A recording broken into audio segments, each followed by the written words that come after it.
Army जिडि 2019 नि written एग्जामाव फैथावथाव मोननैसो सानखान्थि लाना बे भिडिअखौ बानायनाय जादों। गिबियावनो मोनसे सोंथि लानाय जाबाय if 10, 20, x and 40 are in a proportion the value of x will be मोनब्रै अपसन नायदों अबे मोनसेया जायो बेखौ जोङो दिहुननांगौ। जायखौ दिहुननो थाखाय गिबियाव जों लाबाय जोंनो मा होदो बे 10, 20, x आरो 40 आ मोनसे प्रपोर्शनाव दं रुस्थायाव दं होनना बुंदो अब्लानिया इखौ जों लिरना लाबाय 10:20 ना इयो समान जागोन माजों x आरो 40 नि रुजुथायजों समान जागोन। अब्लानिया जों रुजुथायखौ मा खालामनो हायो बोखावखोन्दोआव लिरनो हायो 10/20 लिरबाय ओजाबो बोखावखोन्दोआव लिरबाय जोङो x/40 अब्लानिया दा जोंनियाव दाननो हानायखौ दानखानो हायो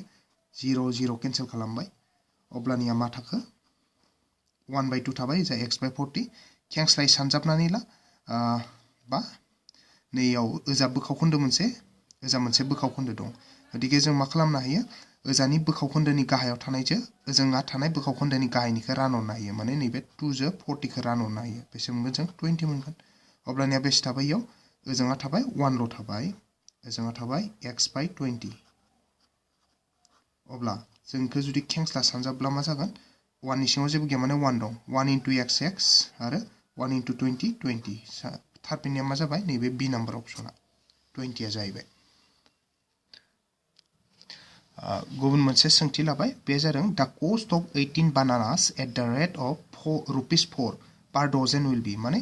डजनसेयाव जुदि 4 रां जायोब्ला अब्लाथाय 18टा बानाना बा थालिरनि बेसेना बेसे जागोन जों बेखौ दिहुननो थाखाय मा खालामनांगोन गिबियावनो डजनसेयाव बेसे बेखौ मिथिनांगोन जों मिथिखायो डजनसेयाव बेसे 12टा थायो बेनिखायनो 12टा थालिराव बेसे 4 रां माने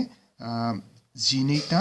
थालिरनि बेसेना बेसे 4 होनना बुंदो अब्लाथाय थाइसेना बेसे जागोन इखौ दिहुनना लानांगोन जों थाइसेना बेसे जागोन थाइसेनिखौ दिहुननो थाखाय ओरैबायदि जागोन माने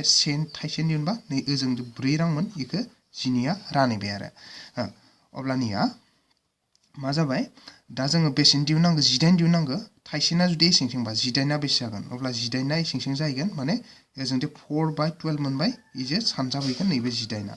अब्लाथाय मा जों हानायखिनिखौ दाननोसै जेनेबा नैबे 4 जो 12खौ रानबा बेसे मोनो 3 मोनो आरो 3 जो 18खौ रानबा बेसे मोनो 6 मोनो होमबाथाय एन्सारा बेसे जाबाय 6 जाबाय बेनिखायनो नैबे थारफिननाया नैबे 6 आरो अपसन बी आ इ जाबाय। गुबुन मोनसे सोंथि लालायबाय बे सोंथिया जाबाय द एभारेज अफ द height of 5 students having heights 30, 40 and 40, 50, 60 and 70 इखौ दिहुननांगौ बेनि एभारेजआ बेसे जायो जौथायनि इयो सेन्टिमिटार ना मिटार बेफोरखौ होआखै हयथ' सेन्टिमिटार जानो हागौ जों इखौ दिहुनना नायबाय जियानो जा जोंनो एभारेजखौ नांगौ एभारेजखौ दिहुनबा जों मा खालामनांगोन फार्स्टआव इयाव जिखिनि होनाय दं बेखौ दाजाबना लानांगोन माने 30 + 40 + 50 + 60 + 70 गासैखौबो दाजाबबाय मोनसे मोननै मोनथाम मोनब्रै मोनबा दाजाबबाय आरो इयाव होनखादो इ मोनबाखौ साबबा होनना बुंखादो जायखिजाया मोनबाबाथाय 5 रानखानांगोन इखौ 5 रानना होबाय अब्लानो जोङो बेनि एभारेज बा गरखौ मोनो नैबे 5 आ 5 थाबाय इखौ दाजाबना हो दानिया 30 जो 40 बेसे 70 जाबाय 70 जो 50 जो 120 120 जो 60 जो 180 180 जो 70 जो बेसे 250 जाबाय होमबाथाय दा 5 जो 250 रानबा बेसे मोनगोन जों 50 मोनगोन अब्लाना एन्सारा मा जाबाय 50 थामहिनबा एन्सारा अबे जागोन गरा नैबे बी नाम्बार अपसननियानो। गुबुन मोनसे सोंथि लालायबाय आरो बेयाव दङ जे 30% of 140 is equals to x% of 840 then x is माने मा होनाय दं जों x नि मान दिहुननांगौ आरो जुदि 30% of जोंनो होनाय दङ जे 30% of 140 is equals to मा होदो x% of 840 अब्लानिया जोङो दा इखौ खालामलांनांगौ x नि मानखौ दिहुननांगौ जे 30% नि ओंथि इखौ लिरनांगौ 30% माने 30/100 आरो of माने सानजाब नैबे 140 थाबाय इक्वल थाबाय x% माने x/100 of माने सानजाब 840 थाबाय हानायखिनिखौ दानखा गोजौ गाहाय लाथिख' लाथिख' केन्सेल लाथिख' लाथिख' केन्सेल ओजोंबो लाथिख' लाथिख' केन्सेल जाबाय मा थाखो ओजोंहा थाबाय 3 सानजाब 14 बेसे जाखो 42 थाबाय गाहायावथ' जेबो गैया सेल' थाबाय इखौ लिरलाया जोङो ओमफ्राय ओजोंहा मा थाखो ओजोंहा थाबाय नैबे गोजौआव x आरो 84 थामहिनबा 84 into x 84 x आनो जाबाय आरो नैयाव गाहायाव थाबाय 10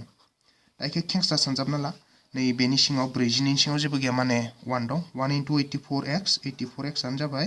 आरो 42 into 10 420 दानिया इखो जों मा खालामनांबाय x खौ लाखिनांबाय x लाखिनाय लोगो लोगो 84 आ ओजानि 420 खौ रानहैबाय अब्लाथाय मा जाबाय 84 जों 420 रानबा बेसे बार मोनगोन नोंथाङा 5 मोनगोन 5 गतिके बेसे मोनबाय 5 आरो एन्सारा x नि माना नैबे 5 ए नाम्बार अपसना फिननाय जाबाय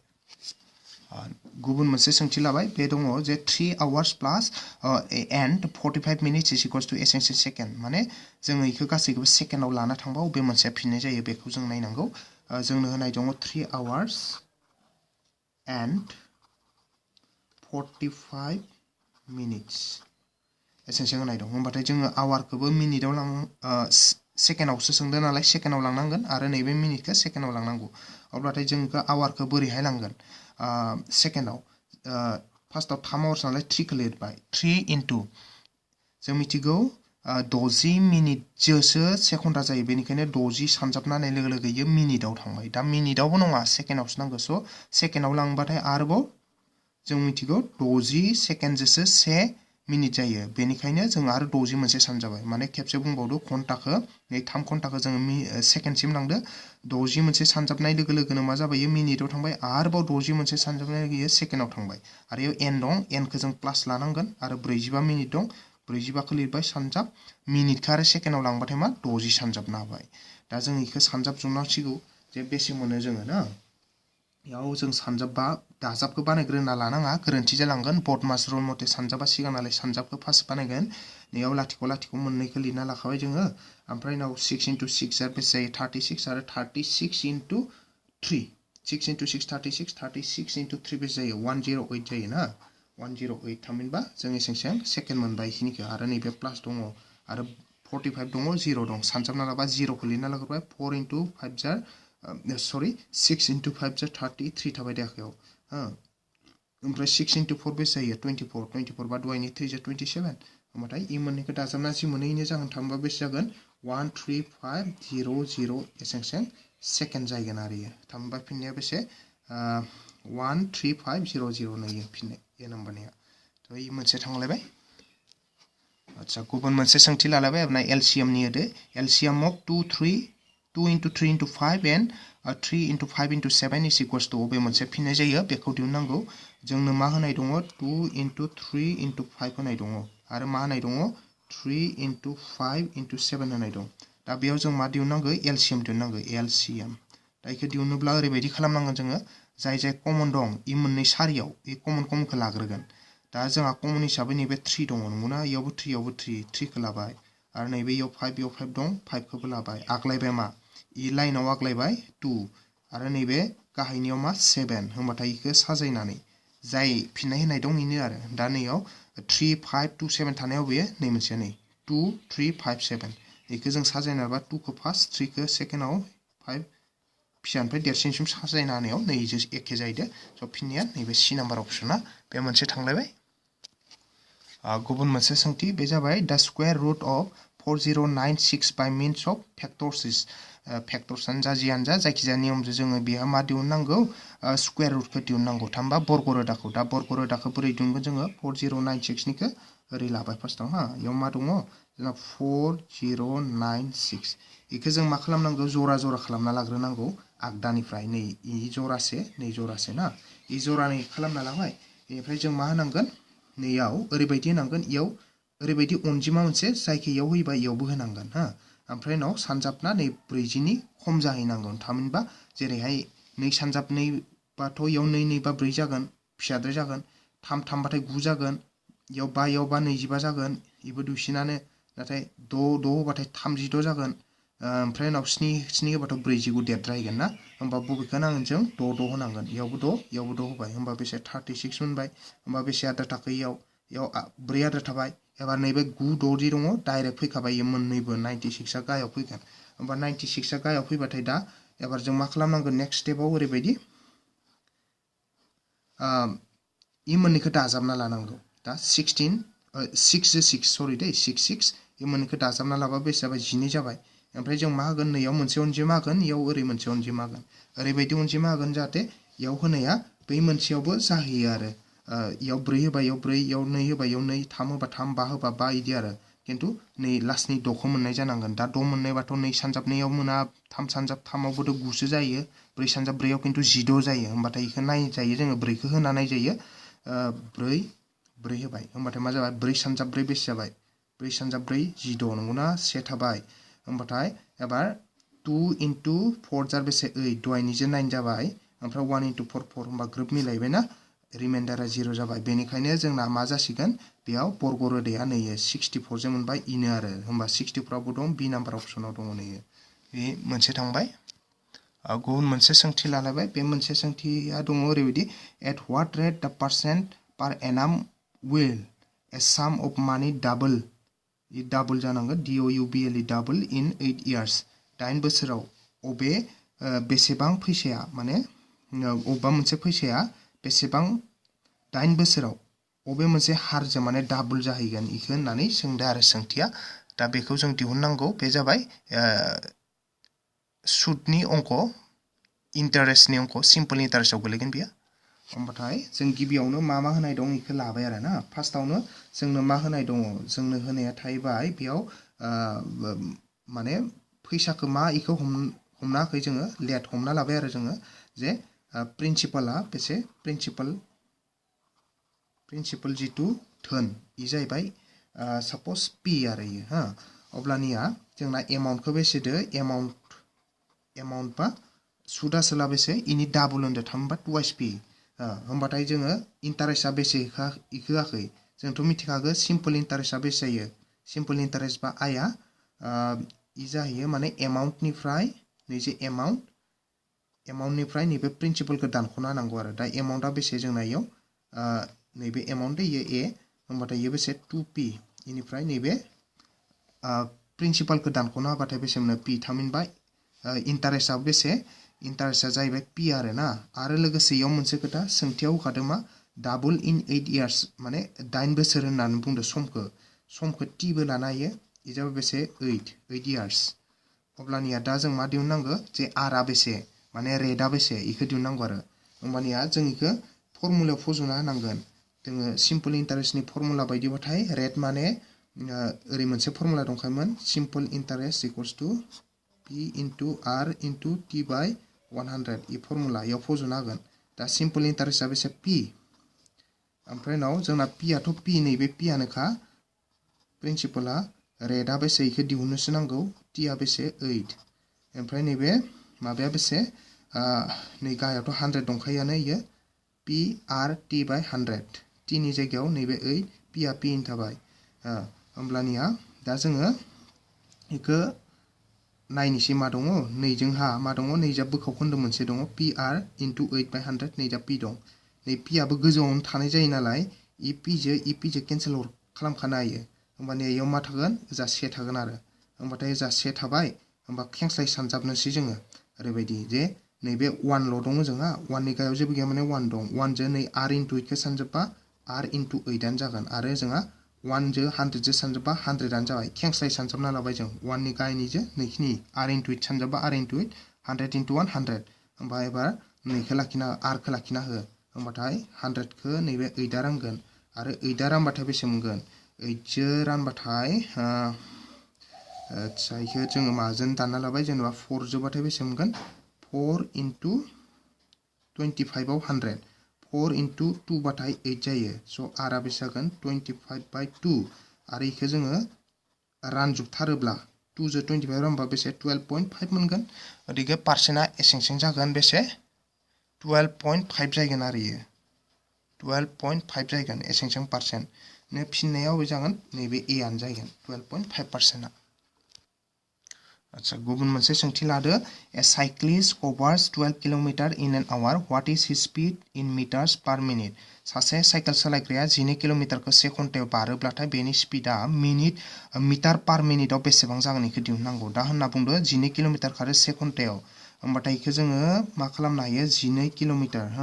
इ बेसेयाव खारो होनदो से घन्टायाव जे 1 आवर इखौ लाबाय जों अब्लानिया इखो जोङो मौ लांनांगोन होनना बुंदो मिटार पार मिनिटाव इ गोजौनिखौ मिटाराव लांनांगौ इखो मिनिटाव लांनांगौ होमबा जों मिथिखागौ बेसे से रोजा मिटाराव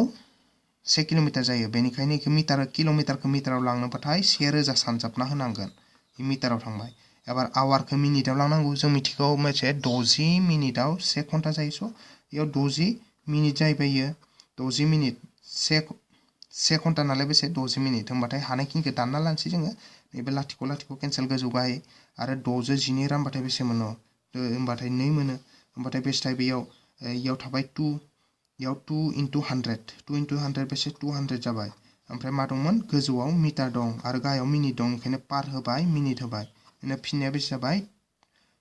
200 मिटार पार मिनिट थांबा नैबे सी नाम्बार अपसना बेनि फिननाय जाहैबाय गुबुन मोनसे सोंथि लालायनोसै बे सोंथिया जादों area of a rectangular ground is 12500 meter square its length is 125 meter its perimeter is जोंनो एरियाखौ होदो बेनिफ्राय उनाव लावथायखौ होदो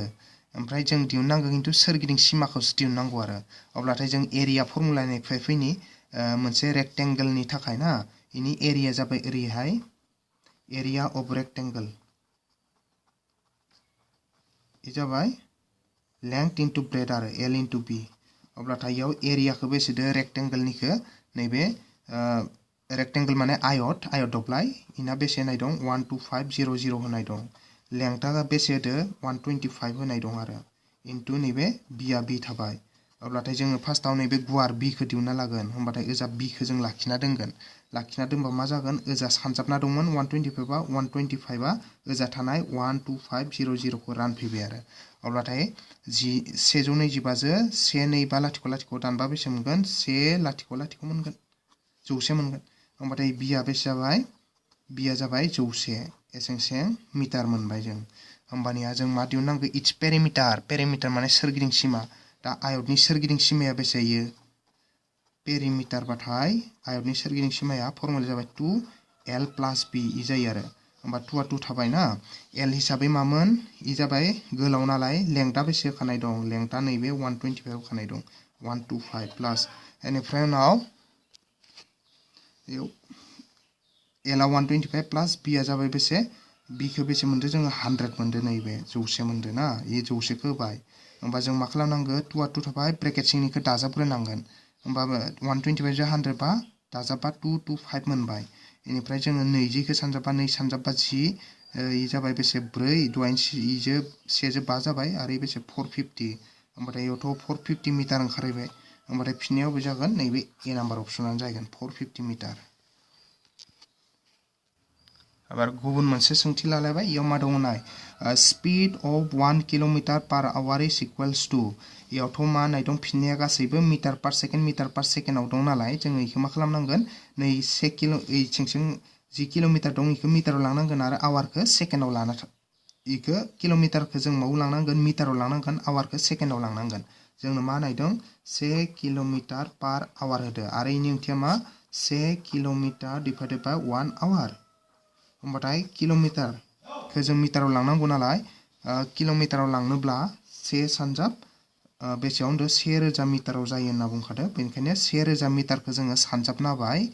1 जो बेनिखायनो इयो किलोमीटरा 1 किलोमीटरा मिटाराव थांबाय आरो जों इखौ सेकेन्डआव लांनांगौ नालाय 1 घन्टाखौ बेनिखायनो जों मिथिगौ ओरैबायदि घन्टानिफ्राय मिनिटाव लांबा 60 सानजाब ओमफ्राय आरोबाव इ मिनिटाव थांनाय लोगो लोगो आरो सेकेन्डआव लांनांबाय सेकेन्डआव लांबा आरो मोनसे 60 सानजाब होमबाथाय इबो थांबाय सेकेन्डआव थांबाय होमबा जों हानायखिनिखौ दानना लाखानोसै 0 0 केन्सेल 0 0 मोनसे केन्सेल होमबानिया एबार जों इखौ मा खालामनांबाय आरो अबसे मोनसे खोथा गोरोन्थि जालांबाय एसेबां इयाव दाननो होआखैमोन नैबेफोरो गासै फिननायफोराव मा लाथिख' लाथिख'फोरखौ दानलायाखै बेनिखायनो जोंबो इयाव दानलायला फिननायजों मिलायनोसो नांगोन नालाय अब्लानिया मा जाबाय जों इखौ गोजौनिखौ सानजाबजोबा बेसे जागोन इयो 1000 मिटार जाबाय आरो गाहायनिखौ सानजाबजोबा 6 सानजाबदो बेसे 36 ओमफ्राय लाथिख'आ 2 एसेंसें सेकेन्ड अब्लाथाय फिननाया मा जासिगोन जोंना गोजौआव दं 1000 गाहायाव दं मा 3600 आरो गोजौआव मिटार दं नालाय मिटार होबाय गाहायाव सेकेन्ड दं नालाय सेकेन्ड होबाय होमबा इजों मिलायनायाव बे जाहैगोन फिननाया नैबे 1000 divided by 3600 metre per second याव नैबे सी नाम्बार अपसना फिननाय जाबाय ना मोनसे सोंथि लाबावदो जोबथि सोंथि बियो बेयाव होनाय दङ a man buys a toy for rupees 1000 and sells it for 1500 his gain percent is माने सासे मानसिया मोनसे पुतलाखौ 1000 राङाव बायबाय आरो बेखौ फानबाय 1500 राङाव अब्ला बेनि लाबनि मुलाम्फानि हारा बेसे जागोन बेखौ दिहुननांगौ फार्स्टआव बेसे मुलाम्फा जादों बेखौ दिहुननांगौ जोंथ' मिथिखागौ जे मुलाम्फाखौ दिहुनबा फाननाय बेसेननिफ्राय बायनायखौ दानख'खानांगौ जोंना फाननाय बेसेना बेसे 1500 बेनिफ्राय दानख'नांगौ नैबे बायनाय बेसेन 1000खौ दानख'नाय लोगो लोगो बेसे जाबाय इयाव 500 रां जाहैबाय आरो एसें रुपिस इयो लाब जाबाय इखिनिया गैनिनि मुलाम्फा अब्लाथाय मुलाम्फानि पार्सेन्ट नांगौ नालाय जों मा खालामनांगोन इयाव मुलाम्फानि पार्सेन्ट दिहुननोब्लाथाय गेइन पार्सेन्ट माने इयो पार्सेन्ट इखौ दिहुननोब्लाथाय मा खालामनांगौ बेसे मुलाम्फा जादों गेइन इ गोजौआव थागोन बायदोंमोन बेसेयाव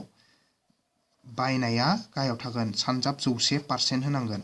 अब्लानिया जों मोनदो मुलाम्फाखौ बेसे मोनदो 500 ओंखायनो 500 बाय आरो बायदोंमोन बेसे 1000 गाहायाव थाबाय सानजाब नैबे 100% थाबाय होमबा लाथिख' लाथिख' केन्सेल थांबाय ओमफ्राय नैबे लाथिख'आसो केन्सेल नै मोनसे थाङाखै नै मोनसे दङ